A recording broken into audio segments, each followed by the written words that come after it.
আমরা সত্যের পথে ছিলাম, হয়তো চাকরি হয়নি। আমার সাথে যারা ডাক্তারি চাকরি করে, এই মাজাহার আমি, আমরা সরকারি চাকরি পেয়েছি, ওরা সবাই আমাদের দেয়নি, আমাদের ঢুকতে দেয়নি, সার্টিফিকেট আনতে দেয়নি, আটকেই রেখেছিল। এখন আনছে, এই এখন মাজাহার এখনো পায় নাই পুরোপুরি, প্রাণপুরো হয় না, মানে ফাইনাল সার্টিফিকেট, রেজিস্ট্রেশন, গভর্নমেন্ট ডাক্তার আটকাই রেখেছে। এত কষ্টের পরেও আমরা কেন ত্যাগ করিনি? এটা বুঝেন যে নিশ্চয়ই এই আমরা বুঝে শুনে চিন্তা করেছি, চিন্তা করেই এই পথে চলছি যে দুনিয়ায় যদি কোনো পথে যেতে নাও পারি, আমরা কিয়ামতের দিনে আল্লাহর দরবারে দাঁড়িয়ে বলবো, মাহবুদ তোমার রসুলের সাহাবীদের জীবনী পড়ে সাহাবীদের মতো হতে পারেনি, তবে সেই পথেই চলেছিলাম, কোরআনের পথেই কথা বলেছি। মাহবুদ তুমি যদি এটা দেখে পাও, আমার গুনাহ খাতা মাফ করে দাও। ইতিহাস আপনারা দেখছেন। আমি বলি, আমাকে যেদিন হাত পাও ভেঙেছিল মনে আছে? মোরলগঞ্জ থেকে কতগুলো মানুষ ট্রলার ভর্তি হয়ে আসছিল মাহফিল করে খালি কোরআনের মহব্বতে। সেদিন কেন্দ্র থেকে বলেছিল যে কলেজে বলে যে ইমাম সাহেব থাকলে আর কোনো অসুবিধা হবে না, তাকে পাঠান। কেন্দ্রীয় সভাপতি ফোন দিয়ে বললো আপনি ওখানে যান। আমি গেলাম, কিন্তু তারা বিশ্বাস রাখলো না। ওরাই বলেছিল উনি আসলে অসুবিধা নেই, কিন্তু ওরা এর আগেই মারামারি করে ফেলছে। আমি মোটরসাইকেল রেখে যে বিল্ডিং এ পালাইছিলাম, ওই বিল্ডিং এ পালাইয়া দেখি ওখানে 7 জন লোক, মহানগরের সভাপতি এবং বাইতুল মাল, আরো আমার থানার সেক্রেটারি, আমি যেটা সভাপতি সেই কলেজের সভাপতি সেক্রেটারি, এরা ওখানে ওই মাজার আছে উপস্থিত। সেইখানে পড়ে থাকলাম। এখন আমার মোটরসাইকেল দেখেই বলছে যে ডাক্তার মাসুদ এখানে আসছে। ওরা বলল ওই বাড়ি নতুন কেবল বিল্ডিং হয়েছে, চতুর্দিক থেকে ঢিলে মারতে লাগলো, ইট, সব কাজগুলো ভেঙে গেল। ওই বাড়ির মহিলা বেহুশ হয়ে পড়লো, একেবারে সেন্সলেস। আমি আবার তার ছেলে তাকে পানি দিচ্ছিলাম মাথায়। খালাম্মা খালাম্মা, হুশ নাই, জিব্বে আটকে গেছে, দাঁত আটকে ছাড়ালাম কষ্ট করে, এরপরে হুশ আসছে না। ওরা বলতেছে মাসুদ তুই নাম, মাসুদ তুই নাম। এখন আমি দেখলাম যদি আমি না নামি, কারণ আমি এসে দেখি রুমের মধ্যে ওই 3 তলায় আরো 7 জন মানুষ, ইসলামী আন্দোলনের মানুষ। আরে আমাদের নেতাও আছে, আমার কর্মীও আছে, আমার পরে দায়িত্ব সেও আছে। আমি চিন্তা করলাম যদি আমি এখন না নামি, ওরা ওই দরজা ভেঙে ভিতরে ঢুকবে। ওরা যখন আমাকে পাবে, শুধু আমাকে নয়, আমার সঙ্গে আরো 7 জনকে পাবে। এই 7 জন তো আমাদের যারা আহত, ইতিমধ্যে 8 জনকে হাত পা পিঠে রক্তাক্ত করে থানায় ধরে দিয়েছে। তার রক্ত পড়ছে শুনতেছি, যেতে দিচ্ছে না থানায়। মহিলারা যে যে ওষুধ যাচ্ছে বোরকার মধ্যে করে নিয়ে ওষুধ দিয়ে যাচ্ছে, এই খবর কানে আসতেছে। কি করব? আমি সিদ্ধান্ত নিলাম, আল্লাহ আমার কি আর করার আছে, আমার যদি পালিয়ে থাকি ওরা সব ঘরে উঠে আমাদের সবাইকে পাবে, আর যদি বেরিয়ে যায় আমাকে নিয়ে হয়তো ওরা কি করবে তুমি জানো, হয় মৃত্যু অথবা আহত হব। কিন্তু আমি পালিয়ে থাকিনি, আমি জানলা থেকে হাত দিয়ে বলছি আমি আসছি, আমি আসছি, তোমরা ঘর ভেঙো না। তালা ভাঙতেছিল। আমি যখন দেখলো ওরা চিনলো, আমি আস্তে আস্তে করে জীবনটাকে আল্লাহর করে দিয়ে ধীরে ধীরে নামলাম। যখন আমি এরকম মাঠের মধ্যে, উঠানের মধ্যে মোটরসাইকেলটা ওরা যেই প্রথম জ্বালায় দেওয়ার জন্য কাজ করলো, আমি বললাম জাহাঙ্গীর এখন রেজিস্ট্রার, গত 7 দিন আগে বরখাস্ত হয়েছে। জাহাঙ্গীর আমার সাথে পড়তো, ভিবি কলেজের। পরে বললাম যে চাবিটা নাও, মোটরসাইকেলটা তুমি নিয়ে যাও। ওরা লোভিত জানি, সঙ্গে সঙ্গে ও মারামারি বাদ দিয়ে মোটরসাইকেল পালাই চলে গেল।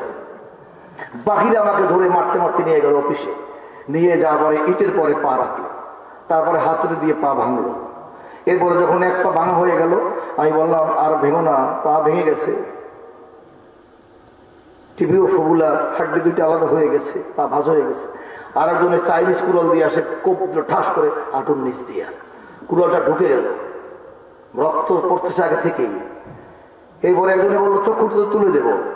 এরপরে আমাকে বললো কলমা পড়ো। আমি বললাম, চিন্তা করলাম যাক আমার ওই 7 জন ভাইকে তো আর পাইল না, কারণ আমাকে পেয়েই এরা মারতে মারতে মারতে মারতে আমাকে নিয়ে সব জাগর দিয়ে চলে আসলো। পেয়ে গেছি। এই মারামারি চলতে লাগলো। এরপরে ওখানে চক্ষু তুলে দিবে। আমি বললাম যে চক্ষুটা তুলো না তোমরা, আমার চক্ষুটা তুলে দিও না। আমি তো তাফসীর করি, আমি তো মাহফিল করি, আমি ডাক্তারি পড়ি ঠিকই, কিন্তু আমি তো কোরআনের কথা বেতন ইমাম, আমি তো কোরআনের হাফেজ। তোমরা চক্ষুটা তুলো না, চক্ষুটা উঠেও না। চাকু ধরে আবার ফোন আসছে, কে বড় নেতা কি বলছেন? বলছে গুলি করে দাও। কয় আপনি কলমা পড়েন, গুলি করার সিদ্ধান্ত হয়ে গেছে। আমি লা ইলাহা ইল্লাল্লাহ মুহাম্মাদুর রাসূলুল্লাহ কলমা পড়লাম।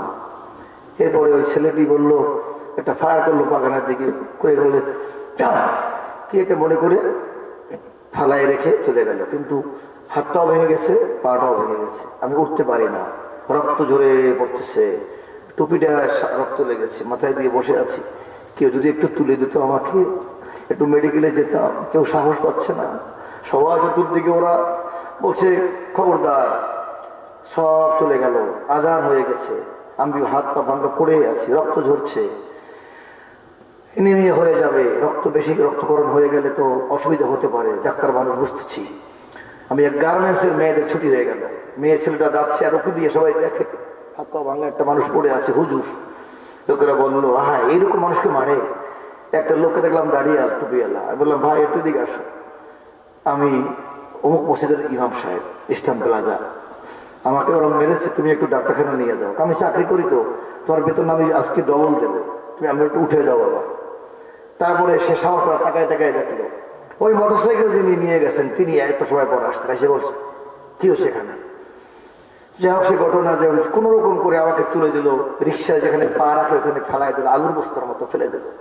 তারপরে মোটরসাইকেল রিক্সা চলে গেল, বললাম তুমি নিয়ে যাও, নিয়ে গেল। তারপরে কত দূর যাওয়ার পরে একটা বেবি ট্যাক্সি পেলাম, ওখানে চলে গেলাম। আমার মনের ভিতরে রয়েছে আমাদের ভাইরা নিরাপদ, 7 জন ভাই ওখানে আছে, ওদের সব ভুলে গেছে আমাকে পেয়ে। এ হলো ইসলাম, এ হলো ইসলামের জন্য কাজ করা। সেই ভাইদের এখনো দেখা হয়, এখনো কথা হয়। আমার পা খাটো হয়ে গেছে, কিন্তু আমার ইমান তো খাটো করতে পারেনি। আমার ভাইকে আমরা ধরিয়ে দেই নাই যে আমার 10 জন মিলে মার খেলে ভাগে কম পড়বে, তা তো করিনি। কারণ আমরা বুঝতে পেরেছি আমরা আল্লাহ আল্লাহ রসুলের দ্বীনের পথে চলছি, আমরা আল্লাহ আল্লাহ রসুলের দেখানো পথে চলছি। আমরা আমাদের জীবন যেমন ভালোবাসি, আমার ভাইদের জীবনকে তেমন ভালোবাসি। প্রাণপ্রিয় ভাইরা, এটা ইসলামিক দল। আজ আমাকে 20 লক্ষ টাকা অফার করলো, চিকিৎসা করবে প্রধানমন্ত্রী শেখ হাসিনা। গেলাম, বললো যে এরকম মারে মানুষকে 20 লক্ষ টাকা, 20 লক্ষ টাকা। তাদের যিনি হুজুর লিডার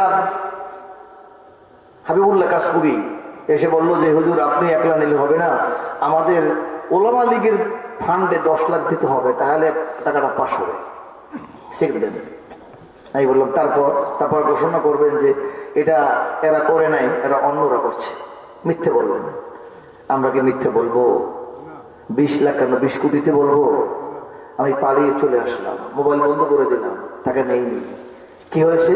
সিঙ্গাপুরে চিকিৎসা হতো, পাটা খাটো হতো না, কিন্তু চিকিৎসা হয় নাই, কারণ ভাঙার মধ্যে ঢুকে হাড্ডি জোড়া লেগেছে। পাসওয়ার্ড জুতার তলে একটা সোল লাগাই দিছি, বাড়াই দিছি, 2 সুতো খাটো, ওটা না লাগালে হাঁটতে পারি না। হাঁটতে গেলে এই যে শোল্ডার হিপ জয়েন্টের যে সকেটের কম বেশি হয়ে যায়, তখন বাসায় যে পা ব্যথা করে, এই জায়গায় ব্যথা করে, এই জন্য সোলটা বাড়িয়ে এনেছি। চলছি তো আল্লাহ তাআলার কাছে এটুকু বলতে পারবো, আল্লাহ আমরা সত্যের পথে ছিলাম, হয়তো চাকরি হয়নি। আমার সাথে যারা ডাক্তারি চাকরি করে, এই মাজাহার আমরা সরকারি চাকরি পেয়েছি, ওরা সবাই আমাদের দেয়নি, আমাদের ঢুকতে দেয়নি, সার্টিফিকেট আনতে দেয়নি, আটকেই রেখেছিল। এখন আনছে, এখন মাজাহার এখনো পায় নাই পুরোপুরি। প্রাণপ্রিয় ভাইয়েরা, মানে ফাইনাল সার্টিফিকেট, রেজিস্ট্রেশন, গভর্নমেন্ট ডাক্তার আটকাই রেখেছে। এত কষ্টের পরেও আমরা কেন ত্যাগ করিনি? এটা বুঝেন যে নিশ্চয়ই আমরা বুঝে শুনে চিন্তা করেই এই পথে চলছি, যে দুনিয়ায় যদি কোনো পথে যেতে নাও পারি, আমরা কিয়ামতের দিনে আল্লাহর দরবারে দাঁড়িয়ে বলবো, মাবুদ তোমার রসুলের সাহাবীদের জীবনী পড়ে সাহাবীদের মতো হতে পারেনি, তবে সেই পথেই চলেছিলাম, কোরআনের পথেই কথা বলেছি। মাবুদ তুমি যদি এটা দেখে পাও, আমার গুনাহ খাতা মাফ করে দাও। সকলে বলুন আমিন। এটা প্রত্যেকটা কর্মীর মাঝে এই চিন্তা তৈরি হয়, কারণ কেউ চাইতে চায় না ডাকতে, সবাই চায় যে আমি পারবো না, আমাকে মাফ করুন, কিন্তু আমরা চাপিয়ে দেই। প্রাণপ্রিয় ভাইরা, তাই ইন্নাল্লাহ ইয়ামুরু বিল আদলি ওয়াল ইহসান, এরাই পারবে আদল করতে। আদল আদল আদল, ন্যায় বিচার কারা করতে পারবে? তাতে রক্ত মাংস জীবন চিন্তা চেতনা সব ন্যায় তৈরি হয়েছে, তারাই ন্যায় প্রতিষ্ঠা করতে, ঠিক না ঠিক?